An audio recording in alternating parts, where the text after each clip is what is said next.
21절입니다. 마침 알렉산더와 루포의 아버지인 구레네 사람 시몬이 시골로부터 와서 지나가는데 그들이 그를 억지로 같이 가게 하여 예수의 십자가를 지우고, 구레네는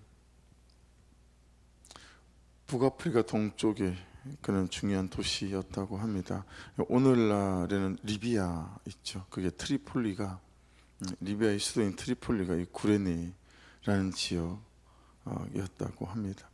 근데 이 지역은 특별히 유대인들 디아스포라가 많이 사는, 오늘날로 우리로 치면 미국 LA 정도 되는 것 같아요. 미국 LA 정도처럼 외국임에도 불구하고 한국 사람들이 집성촌을 이루고 있는 이제 그런 데였던 거죠.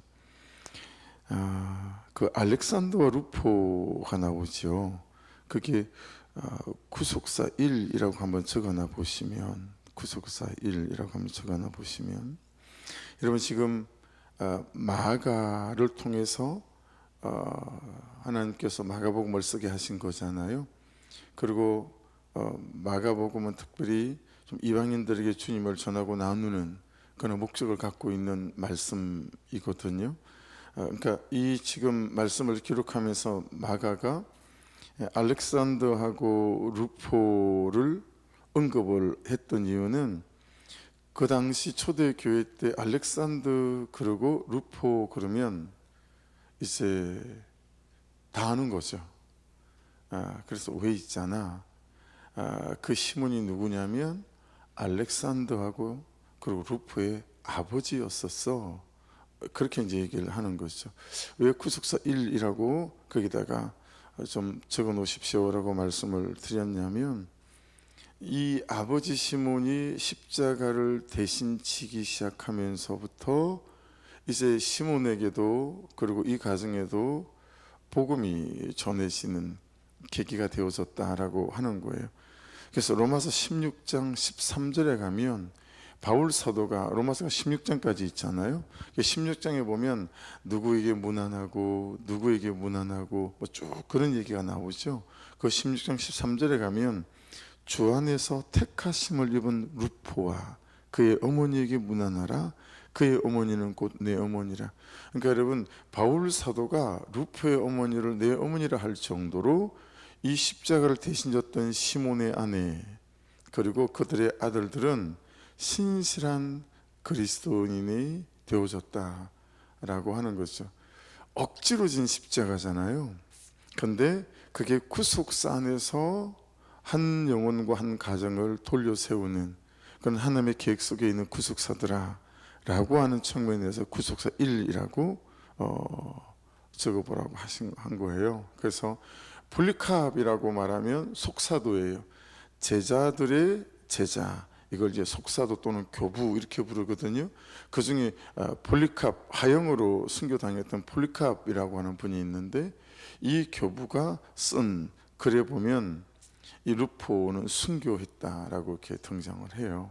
그러니까 여러분, 그냥 우리의 삶의 우연처럼 모든 사람들이 우연이라고 생각하지도 않았겠죠. 야, 저 사람 되게 재수없다, 뭐 이렇게 생각할 수 있었지 않겠어요, 그죠? 근데 그런 사건들이 구속사 안에서 하나님께서 계획하심 가운데 행하신 일들이더라라고 하는 것입니다. 그래서 구속사 2는 같은 구절에 시골로부터 와서 지나가는데 라고 하는 것입니다. 제가 거기다 구속사 2라고 적었습니다. 시골로부터 와서 지나가는데. 그러니까 아마도 지금 구레네에서 이제 6월절이라 지금 예루살렘에 예배 드리러 온 순례객이겠죠. 그냥 그 수많은 백수십만의 순례객 중에 한 사람이에요. 그렇죠? 그가 지목당한 거예요. 로마 병사한테 너 이리 와, 이 십자가 좀 져 라고 하는 거죠. 근데 그 안에 구속사가 있더라 라고 하는 거죠. 우연처럼 일어나는 사건과 닥쳐오는 것들 앞에 항상 우리의 시선은 어쩌다가 재수없이 운 없이 우연히가 아니라 그 순간순간 안에 참 하나님의 구속사 안에서 우리를 하나님께서 부르시고 세워가시는 은혜가 있다라고 하는 것을 알 수 있습니다. 시몬에게 그를 억지로 같이 가게 하여 십자가를 지우고, 일반적으로 여러분 이 당시 사형수들은 자기가 달려 죽을 십자가를 지고 사형 장소까지 이제 운반을 해야 했었습니다. 십자가에서 세로 있죠. 세로 나무는 거기 있고요. 사형을 집행하는 장소에 이 사형수들이 지고 갔던 건 십자가에 가로나무만 지고 갔다고 해요. 근데 이게 한 20km에서 한 30km 정도이기 때문에 남자면 질만해요. 여러분 요즘 우리 쌀이 20kg 포대로 많이 나오지 않습니까? 또 10kg 포대. 그러니까 20kg면 가히 많이 무겁진 않아요. 근데 이게 이제 기니까 균형을 잡고 지고 가기는 쉽지는 않았겠죠. 그렇지만 주님은 좀 다르죠. 여러분 안나스 그리고 가야바 빌라도 세법정에서 하룻밤새 이리저리 끌려다니면서 신문당했죠. 그리고 채찍 맞았죠. 이런저런 되게 시달림을 받았잖아요. 그러니까 육체적으로 굉장히 소진되어진 그런 상태다라고 하는 것을 알 수 있습니다. 그렇죠? 그리고 예수님 이걸 제대로 못 지고 가는 거죠. 그래서 구속사 3이라고 여러분 억지로 가게 하여, 억지로 같이 가게 하여, 거기다가 제가 구속사 3이라고 저는 묵상하면서 좀 적어봤어요. 여러분 억지로 가게 했다, 이게 안가류라고 하는 건데 징용당했다 이런 거예요. 제 아버지도 일본에 일제시대 때 징용을 가셨었다고 해요. 비행기 전투기 프로펠러 만드는 공장에 결혼하시고 얼마 되지 않아서 그렇게 징용으로 가서 아버지는 못 돌아오실 줄 알았대요.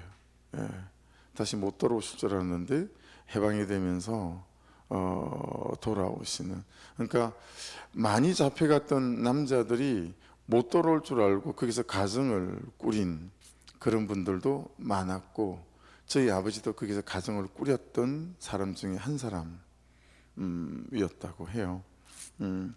그리고 다시 돌아온 거죠. 그러니까 지금 이 억지로 가게 하여 그냥 징용당한 거예요. 차출당한 거죠. 이게 여러분 이제 페르시아 때부터 지금 전쟁 벌이고 있는 이란이죠. 그때부터 왕이 명령을 내리면 옛날이니까 전화도 없고 차도 없고 비행기도 없고 그러니까요. 일정한 거리 한 20km 정도를 막 달려가거나 또는 말을 타고 가거나 그러면 그게 또 다른 사람이 기다리고 있는 거죠. 전령이 또 가고. 이제 그랬을 때 왕이 보낸 이 전령은 어떤 물건이든 어떤 말이든 이 사람이 그냥 왕의 명령이라고 하는 패만 보였으면 그게 우리나라에 있었던 암행의 사대에 들고 다녔던 마패잖아요. 그것만 보여주면 뭐든 차출할 수 있고 징용할 수가 있었던 거예요. 이제 그런 거죠. 지금 빌라도 총독의 명령에 의해서 제수가 이제 끌려가는 거기 때문에 아무나 로마의 군사는 백부장, 십부장들은 그냥 징용해서 이렇게 쓸 수가 있었던 거죠. 이게 그런 거예요. 그러니까 여러분 예기치 않은 상황에서 그냥 어쩔 수 없이 시몬은 자신에게 부과된 임무를 할 수밖에 없었다라고 하는 거죠. 근데 그 안에 이 하나님의 구속사가 있더라라고 하는 거죠. 그러니까 여러분 참 우연처럼 또 의도치 않았는데 나는 별론데 라고 하는 일들 안에서 참 하나님의 구속사가 작용할 수 있고 작용하신다라고 하는 부분에 있어서 때때로 내가 딱 계획했던 일 아니고 내가 딱 작정했던 일 아니지만 그 가운데서 때로는 이렇게 되기로 했던 일이 저렇게 틀어지고 그런 일들 되게 많이 있죠. 하지만 그 가운데서 하나씩 하나씩 하나님께서 구속사로 끌고 가시는 그런 은혜들이 있다라고 하는 거죠. 뭐 그런 것들을 설명하자면 너무 우리의 삶에 많이 있는 일들이라, 그렇죠? 비아돌로사 이건 성경에 없죠. 없는데 제가 그냥 구속사 사 해가지고 비아돌로사 이렇게 예수의 십자가를 지우고 거기다 그냥 썼어요. 제가 이제 이스라엘에 갔을 때 비아돌로사 거리를 이렇게 쭉 좀 걸어봤는데 빌라도 관저에서 골고다까지 예수께서 십자가를 지고 가신 그 거리를 비아돌로사라고 부릅니다. 고난의 길이라는 뜻이에요. 거기 가보면 14군데 표지석이 있어요. 비아돌로사까지 가면서 예수님께서 14번 쓰러지셨다라고 해요. 14번 쓰러지신 데마다 이렇게 표지석을 세워놨는데, 이 구레네 시몬이 예수의 십자가를 대신 지기 시작한 곳이 5번째 예수님이 쓰러지신 곳이다라고 알려져 있어요. 그래서 그 5번째 거기에서는 이제 표지석이 있어도 이제 구레네 시몬이 대신 십자가를 진 장소라고 하는 이제 안내가 붙어 있죠. 5번째부터 예수님이 십자가를 지지 않고 가시면서도 계속 쓰러지셔야 될 만큼 탈진해 있었다라고 하는 것들을 알 수 있습니다. 좀 마음이 좀 특별해져요. 야, 여기가 첫 번째 쓰러지신 곳이구나, 또 두 번째 쓰러지신 곳이구나, 세 번째 쓰러지신구나. 그냥 이 아침에 구속사를 알게 됐으니까, 또 구속사를 따라가고 걸어가고 있으니까, 그냥 그때 그 한 군데 한 군데 비아돌로사 거리를 걸었던 그때하고 이게 오버랩이 되어지면서, 여러분 주님도 구속사 구원을 위해서 걸어가는 그 길에서 14번을 쓰러지셨다는 거예요. 그러니까 여러분, 우리가 안 쓰러지고 어떻게 구속사에 걸음으로, 그렇죠? 남편의 자리, 아내의 자리, 또 부모의 자리, 이런 자리를 잘 지나갈 수 있겠어요? 더 쓰러지는 거죠, 때때로. 그죠? 주님이 14번 쓰러지면서도 골고다를 포기치 않으시고, 그분은 일관되게 예루살렘을 향하여 쭉 가시잖아요. 근데 우리는 참 어려워요, 그게. 우리가 어떻게 안 자빠지고 안 넘어지고 때로는 힘에 들지 않고 그냥 오롯이 그 길을 걸어갈 수 있겠어요? 그래서 참 우리에게 은혜가 필요합니다. 참 은혜가 필요하고, 은혜 가운데 구사의 이 걸음을 잘 옮겨 놓을 수 없다라고 하는 거여서, 주님도 14번이나 이 비오돌로사, 이 고난의 길을 쓰러지시고 다시 일어나시고, 또 쓰러지시고 다시 일어나시면서도 그 걸음을 가시면서 십자가에 달린, 여러분 영광을 받을 자리도 아니고, 그렇잖아요? 영광을 받을 자리도 아니고 십자가에 달려 죽는 그 자리를 14번을 쓰러지면서도 포기치 않으시고 걸어가셨던 것처럼, 참 나라고 하는 사람이 말씀을 따라 걸어가는 그 길도, 또 내가 살아나서 누군가를 살리는, 받아내는 삶, 그리고 십자가를 지는 삶도 결코 간단치 않다라고 하는 부분에서 비아돌로사가 저와 여러분에게도 더 위로가 되어지고, 또 다시 일어나서 그 걸음을 걸어갈 수 있는, 그런 주님께서 보여주시고 또 걸어가시고 또 말씀하시는 그 비아돌로사를 잘 묵상해가며, 우리의 구속사에서 우리가 멈추고 넘어질 때마다 다시 일어날 수 있는 그런 은혜가 될 수 있기를 주의 이름으로 부탁을 드립니다. 22절입니다. 예수를 끌고 골고다라 하는 곳, 번역하면 해골의 곳에 이르러. 골고다라는 말은 아람어 갈타, 길갈타라고 하는 음력을 한 건데, 그냥 번역되어 있는 대로 해골이라는 뜻인데, 성경에는 기록되어 있지만 여러분, 갈보리 언덕이라고 하잖아요. 그래서 갈보리라고 씁니다. 갈보리. 그래서 골고다 또는 해골, 그다음에 갈보리. 갈보리는 이제 해골을 라틴어로 바꿨을 때 이제 갈보리. 그래서 갈보리 교회, 이건 이제 라틴어로 되어진 거죠. 그래서 그냥 여러 설이 있는데, 그냥 이 언덕이 해골 모양으로 생겼다라고 해서 해골이라고 하지만, 우리에게는 좀 더 다르게 와닿죠. 굳이 해골이라고 하는, 거기 십자가를 거기에서 지셨을까라고 하는 부분 안에서, 여러분 구속사라고 하는 것이 복음을 따라가는 삶이 죽어야 사는 곳이기도 하고, 그리고 죽어야 살고 또 죽어야 살릴 수 있는 곳이라는 의미가 될 수 있겠죠. 그래서 십자가를 따라가고 말씀을 따라가는 우리 안에, 여러분 기복은 죽어야 살리고 있는 거 없잖아요. 어쨌든 내가 영광을 받는 거고, 그렇죠? 내가 유명을 받는 거고, 그렇지만 주님께서 걸어가셨던 이 삶은 죽어야 살리는 그 걸음이다 라고 하는 부분 안에서 또 해골이 우리에게 주는 의미가 있습니다. 23절 보십시오. 모략을 탄 포도주를 주었으나 예수께서 받지 아니하시니라. 이런 모략은 복숭아 있죠. 그 복숭아 나무, 거기에 속하는 그 나무 껍질에서 추출한 마취 성분을 지닌 이제 그런 약재라고 합니다. 모략이. 그래서 마태는 이것을 쓸개를 탄 포도주, 이렇게 마태복음 27장에 쓸개를 탄 포도주라고 설명을 합니다. 그러니까 모략도 그렇고 또 쓸개를 탄 포도주도 그렇고 쓴맛이 났기 때문에, 그러면서 마취 성분을 갖고 있었기 때문에, 그게 여러분 주었으나 있죠. 거기 밑줄 한번 그어 보십시오. 모략을 탄 포도주를 주었으나, 에디둔이라고 하는 단어인데요, 이게 3인칭 복수 미완료예요. 그러니까 한 번만 그런 게 아니에요. 한 사람이 와서 이거 좀 마시라고 이런 게 아니라 재차 여러 사람들이, 그게 다 미완료예요. 계속 그 여지가 남아있다라고 하는 거죠. 완료된 게 아니니까. 3인칭 복수 미완료니까 이 사람도 저 사람도 여러 번 계속 권하고, 그리고 권하고 있다라고 하는 거예요. 가는 걸음을 계속 권하신 거죠. 미완료인 거예요. 그러니까 여러분, 사실은 우리가 주님을 따라가는 부분에 있어서는 그 권하는 사람이 주변 사람일 수도 있죠. 뭐 그렇게까지, 그렇죠? 뭐 그렇게까지, 다 그렇게까지 말씀을 그렇게 그대로 받아내지는 않어. 뭐 이러면서 주변에서, 그렇죠? 너 그렇게 바보같이 구는 거 아니야. 이러면서 이제 우리에게 타협을 요구하기도 하고. 여러분, 가장 많이 나에게 모략을 권하는 사람은 우리 자신이죠. 우리 자신입니다. 그래서 이만하면 내가 할 만큼 했다.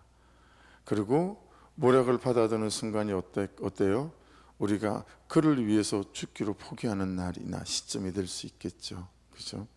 그런 부분 안에서 주어서나도 의미가 있어 보여요. 이게 3인칭, 그리고 복수 미완료다. 우리가 주님 앞에 서는 그날까지 계속해서 누군가는 주변에서 현실로 다가오든, 또는 사단이, 그렇죠? 현실을 써든 사람을 통해서든, 어떤 그냥 엎어지는 그 삶을 통해서든, 안 되나 보다, 여러 가지들로 우리에게 그만 이 피아돌로사 이 길을, 그 길을 포기시키려고 하는 시도들이 있겠구나. 근데 주님은 받지 아니하셨습니다. 그냥 오롯이 그 십자가의 고난과 고통을 온몸으로 받아내시면서 구속을 이루어가는 모습을 볼 수 있습니다. 24절입니다. 십자가에 못 박고 그 옷을 나눌새 누가 어느 것을 가질까요? 제비를 뽑더라.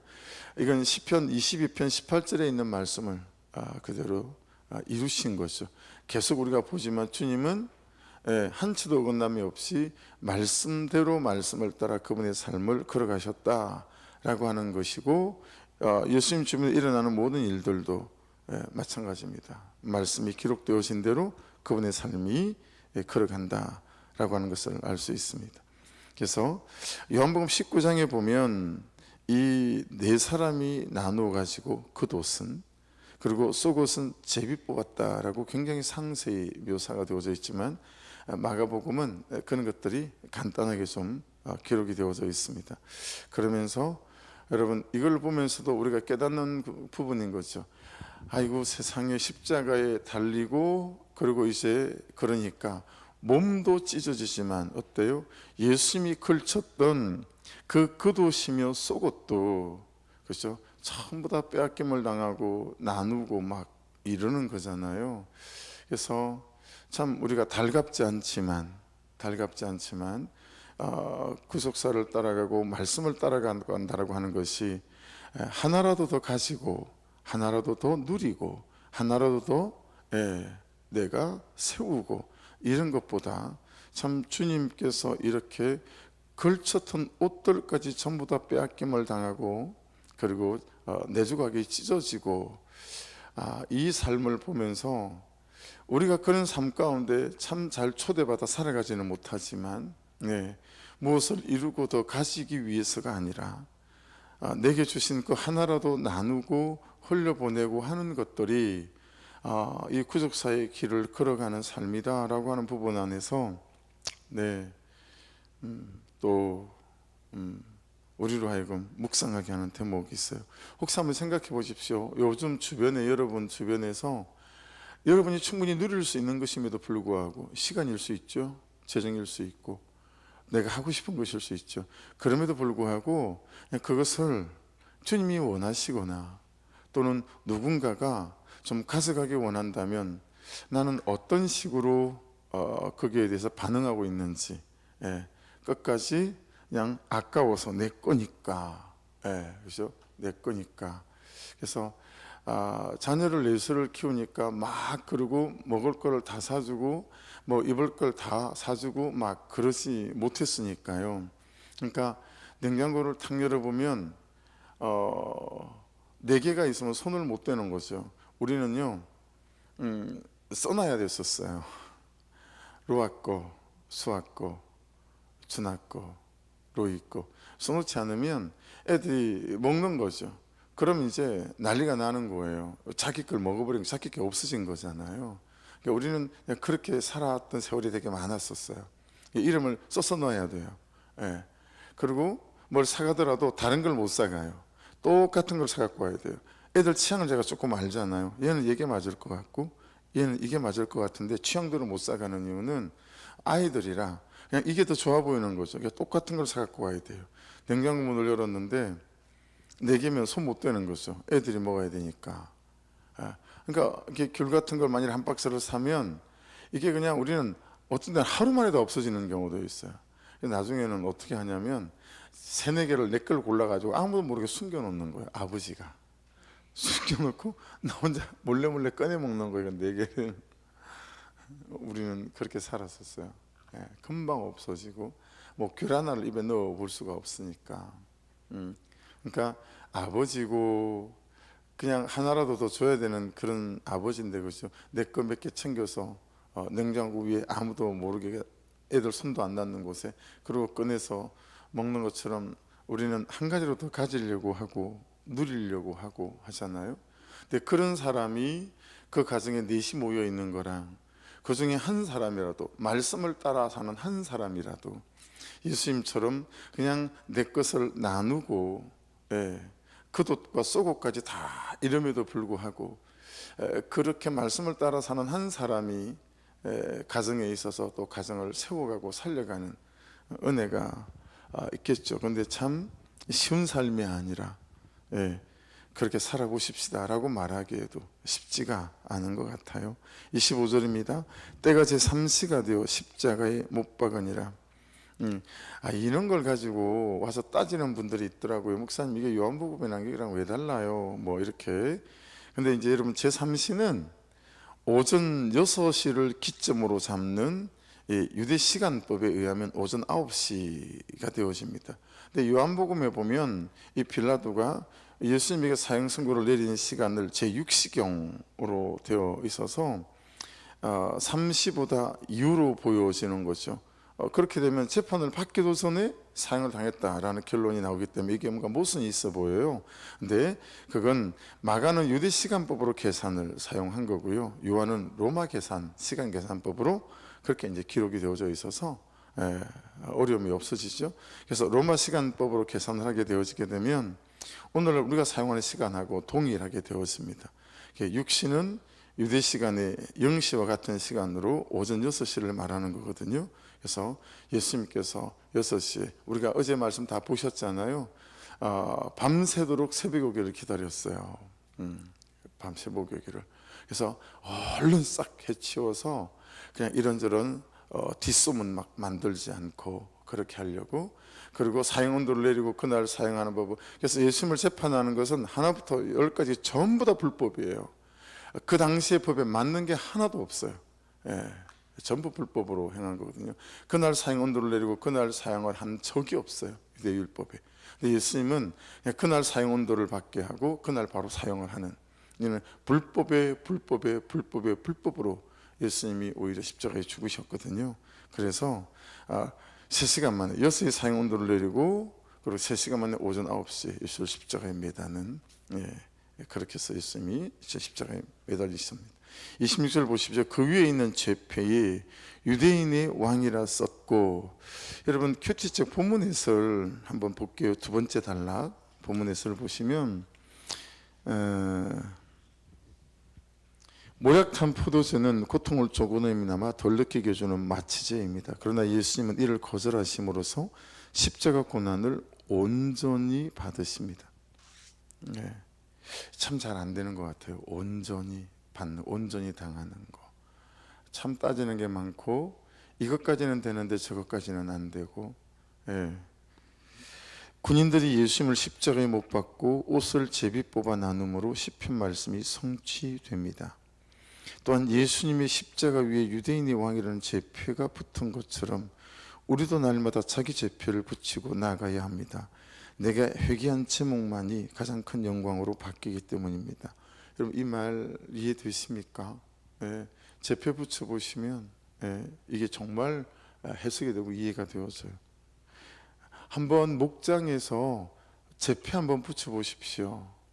전공 과목 좀 나누시고, 전공 과목, 내 죄 전공 과목, 뭐 저처럼 평판 중독에 병든 열심히 구원을 액세서리즘으로 여기는 그런 목사에 너무 많잖아요. 뻔히 알면서도 안 하는 목사. 제가 붙였던 제표가 제 책상 서랍장에 그대로 다 들어있거든요. 제가 혼자 붙여본 것도 있어요.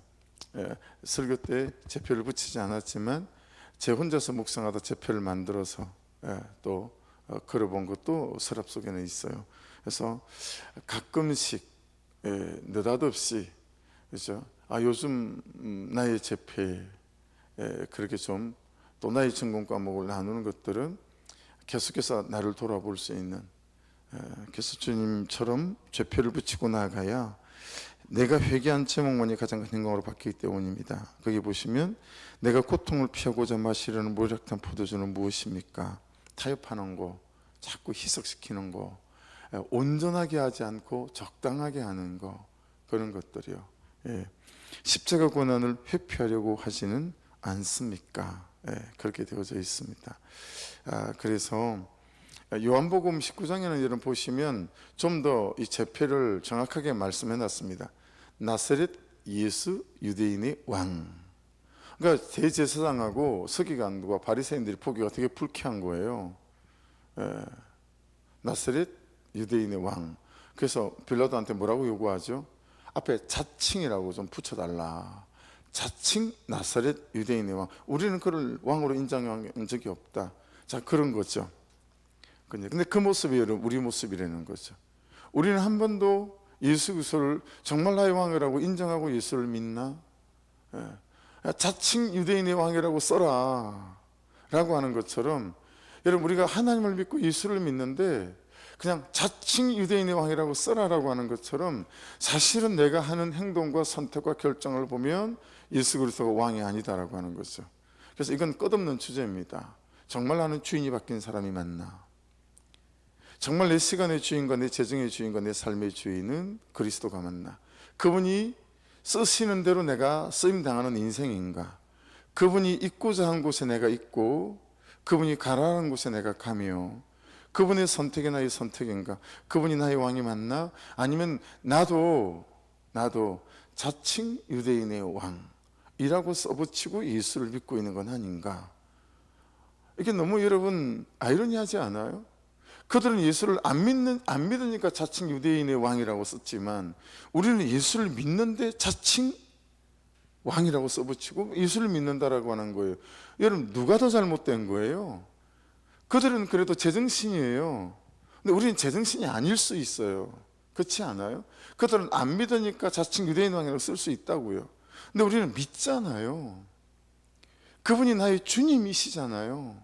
근데 제가 아는 많은 선택 가운데, 제가 싹군 목사로 살아가던 10수년의 세월은 자칭 유대인의 왕이었던 거예요. 근데 오늘을 산다고 순간순간 그런 일들이 없겠는가 라고 하는 부분 안에서, 야, 이게 보통이 아니구나. 자칭 나사렛 예수 유대인의 왕.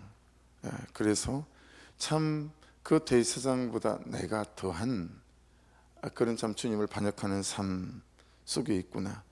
여러분 거기다가 이 구글을 몇 개로 했는지 아시죠? 히브리어로도 썼어요. 헬라어로도 썼어요. 그리고 로마어로도 썼어요. 3개국으로. 요즘 같으면 한글로 쓰고 영어로 쓰고 그다음 뭐로 쓸까요? 요즘은 일본보다 중국이 더 영향력이 있으니까 중국어로 쓰고 뭐 그랬을까요? 그러니까 이 3개국어는 거기에 왔던 백수십만의 모든 이방 지역에 살고 있는, 그리고 거기서 혹시 태어난 2세대, 그죠? 엄마 아빠가 이민 디아스포라 유대인 되어서 거기 태어난 그런 자녀들도 읽을 수 있는 글을 모든 사람이 읽을 수 있도록 그렇게 썼다라고 하는 거죠. 이거 의미가 되게 많아서 이거 설명하는데도 참 많은 시간들이 할애가 되어야 될 만큼 모든 사람이 아는 언어로 자칭 유대 그리스도인 왕이라고 썼다라고 하는 거예요. 그만큼 여러분 복음은, 그렇죠, 또 예수 그리스도는 그 당시에도 모든 사람에게 충분히 전달될 수 있도록 그 의미가 그 안에 많이 있어요. 그래서 자칭이라고 붙여라 그러니까 빌라도가 내가 쓸 것을 썼다, 그만 삼가내라, 이거 내 권한이다, 막 이러는 거거든요. 여러분 예수 그리스도의 그 위에 써 있는 이게 여러 의미가 있어요. 그래서 모든 사람을 위해서 난 죽었다, 난 이 세상 모든 사람의 죄를 씻었다, 얼마나 많은 의미가 있는지 몰라요. 그리고 나는 모든 사람을 거절한 적이 없고 모든 사람은 구원에서 제외될 수 없다. 요한복음 3장 16절의 함축이에요. 그래서 하나님이 세상을 이처럼 사랑하사 독생자를 주셨으니 이는 누구라도, 그죠? 누구라도 예수를 믿을 때 구원받는다라고 하는 이 함축된 복음의 메시지가 사실은 예수님의 십자가 위에 쓰였던 죄패, 그게 녹아 있다라고 하는 사실입니다. 그래서 여러분 이 아침에도 어떤 문제든 관계없습니다. 어떤 허물이라도 우리가 어떤 지경에 있더라도 다시 예수 그리스도 앞에 내어드리고 또 죄지었나도 내어드리며 다시 회복의 은혜를 경험해가는 저와 여러분 될 수 있기를 주의 이름으로 축복합니다. 27절입니다. 강도 둘을 예수와 함께 십자가에 못 박으니 하나는 그의 우편에 하나는 좌편에 있더라. 이게 이제 여러분 다른 복음서에는 누가복음 23장에는 훨씬 더 상세하게 잘 묘사되어져 있죠. 그래서 왼편에 있는 강도가 네가 메시아라며 너도 구원하고 우리도 좀 구원 좀 해봐. 오른편에 있는 강도가 너 어디서, 그래서 예수님께서 네가 나와 함께 낙원에 있게 될 거다라고 말씀하시는 이제 그런 대목을 알잖아요. 그래서 여러분 여기에도 또 복음이 들어가 있는데요. 여기 강도라고 되어져 있죠. 강도 둘. 이 강도가 레스타스라고 하는 단어인데 아주 강력한 강력범을 뜻하는 이 클레프테스하고는 구별이 되는 말입니다.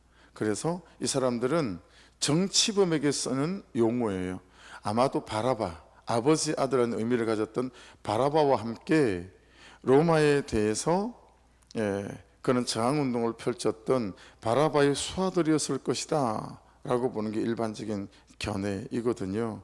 그러니까 이제 열심당은 젤롯당인 거죠. 가슴에 단도를 품고 다니면서 로마에 그렇게 이제 아부하는, 우리 같으면 일제시대 때 그랬던 그 사람들을 이제 죽이는 젤롯당들이었을 거다라고 보는데, 여러분 이게 다른 교부들이나 또는 역사학자들, 요세푸스 이런 데는 이 사람들 이름이 정확하게 등장을 합니다. 한 사람은 조아마, 한 사람은 칸마라고 하는 사람이에요. 그래서 어떤 학자들은 조아마가 왼편 강도고 칸마가 오른편 강도다, 약간의 견해 차이가 좀 있긴 하지만 여러 사람들에 의해서 전거되고 있는 거 보면 이 사람들이 조아마와 칸마 이게 이겠거니라고 심정적으로 이렇게 이제 보는 경우가 되게 많이 있습니다. 근데 보세요, 왜 이게 복음이 있어요? 그 마지막 순간에도 한 사람은 구원을 받고, 전성대 내려온 얘기로 따진다면 칸마는 구원을 받고 조아마는 구원을 받지 못하는 거예요. 그 마지막 순간에도.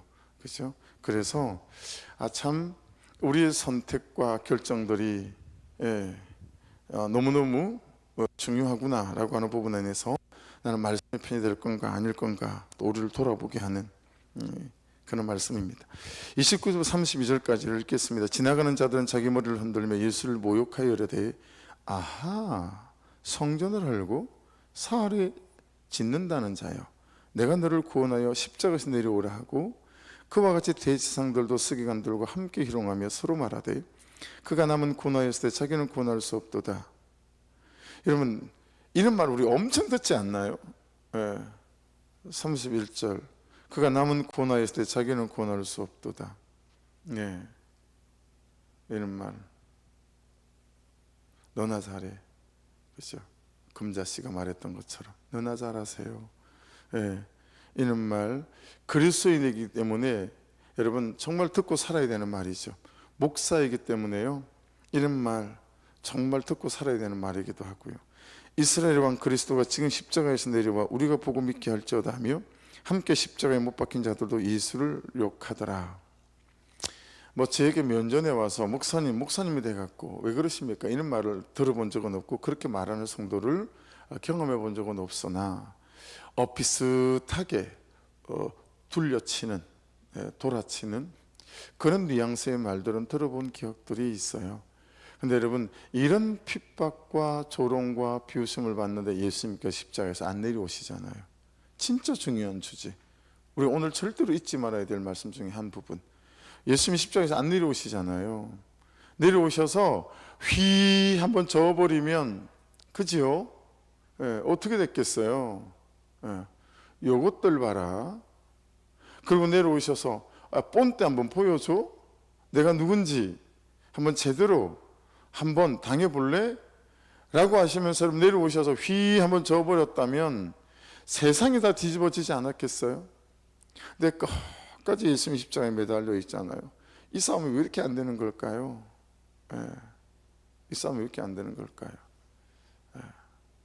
그래서 이게 참는 게 설탕에 물이 녹듯 싹 녹아져 없어서면 좋겠는데, 여러분, 우리의 참는 거는 땅속에 파묻어두는 것 같아요. 예수 그리스도의 용서와는 참 다른 것 같아요. 파묻어두고 있다가 이게 이제 한 번, 두 번, 세 번, 네 번 어떤 상황이 되잖아요. 그럼 이게 살아서 불쑥 일어나는 거예요. 십자가에서 내려오는 거죠. 그리고 있던 본성과 혈기로 이제 한판 뒤집게 하는 거예요. 그러고 나면 얼마나 우리가 괴롭습니까? 그죠? 그리고 다시 그 한 영혼을 받아내고 그를 복음 앞으로 초대하기 위해서 수년의 삶이 숲으로 돌아가고 다시 20층 빌딩을 쌓았다가 싹 허물고 기초부터 다시 파야 되는 것처럼, 이런 바보 같은 짓을, 참 은혜 없는 짓을 반복할 때가 참 많죠. 적용해 보십시오. 요즘 혹시 여러분 주변에서 모욕하고 머리를 흔들면서 이러면서 그죠? 아이고 아하, 성전을 헐고 사흘에 짓는 자는 저 말도 안 되는 말만 하는, 그죠? 여러분, 내가 부정당하는 거잖아요. 그죠? 여러분이 부정당하는 거죠. 목사가 부정당할 때 참 괴롭거든요. 어려운 거죠. 스스로에게 부정당할 때도 되게 많아요. 그러니까 여러분, 우리의 용서와 우리의 용납이, 그래서 고린도 후서 5장 21절인 걸로 기억해요. 너무너무 이제 이번 부활주일 말씀을 준비하면서 저는 요즘에 우리가 여러분 예수 내 산소망을 부를 때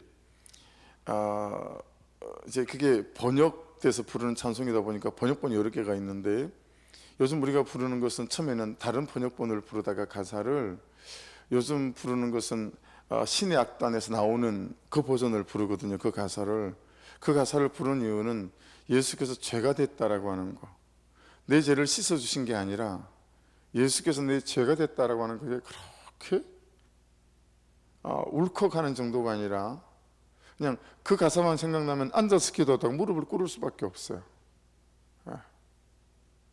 가끔 새벽기도 시작하면 그 찬양을 틀어줄 때가 있잖아요. 그럼 그 가사가 나오면 무릎, 여기 앉아서 기도를 못 하겠는 거예요. 그 가사가 나올 때는 무릎을 꿇어요.